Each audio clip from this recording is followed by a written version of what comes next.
First alimony இந்தியாவில் வாங்கினது இவங்க தான். எவ்வளோ அமௌண்ட்னு கெஸ் பண்ண முடியுதா? 1985ல நடந்த கேஸ் இது.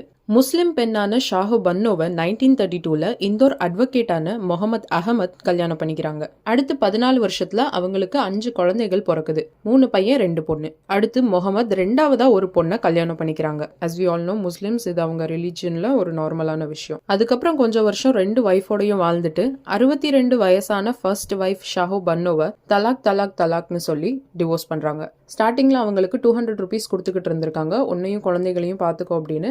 ஆனா அதையும் ஒரு பாயிண்ட்ல ஸ்டாப் பண்ண ஷாஹு பொண்ணு லோக்கல் கோர்ட்ல போய் கேஸ் போடுறாங்க.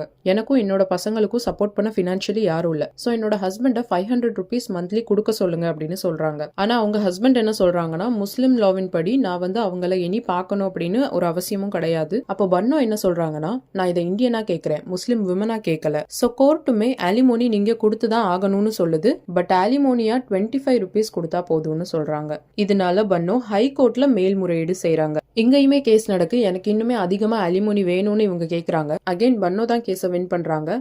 பட் ஸ்டில் alimony அமௌண்ட் 500 ஆகல, 179 ஆகுது. இதனால கடுப்பாவன முகமது, நீ ஹை கோர்ட்டுக்கு தானே போவ, நான் சுப்ரீம் கோர்ட்டுக்கே போவேன்னு சுப்ரீம் கோர்ட்ல போய் அப்பீல் பண்றாங்க. அங்கேயும் போய் வாதாடுறாங்க. அண்டர் முஸ்லிம் லா என்னோட எக்ஸ் வைஃப் என்னோட பொறுப்பு இல்ல அப்படின்னு சொல்றாங்க. சோ சுப்ரீம் கோர்ட் குரானை ரெஃபர் பண்ணுது. இதுக்காக ரெஃபர் பண்ணிட்டு சொல்றாங்க, குரான்லயே சொல்லிருக்கு, டிவோர்ஸ்டான வைஃபால பினான்சியலி முடியல அப்படின்னா எக்ஸ் ஹஸ்பண்ட் அதுக்கு பொறுப்பேத்துக்கிட்டு அவங்களுக்கு சப்போர்ட் பண்ணணும் அப்படின்னு.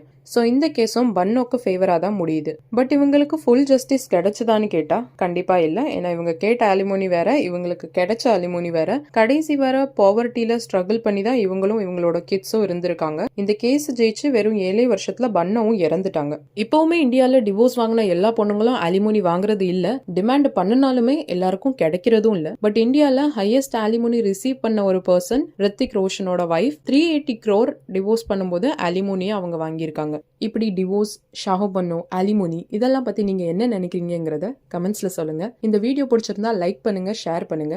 மீண்டும் அடுத்த வீடியோல சந்திக்கலாம். நன்றி.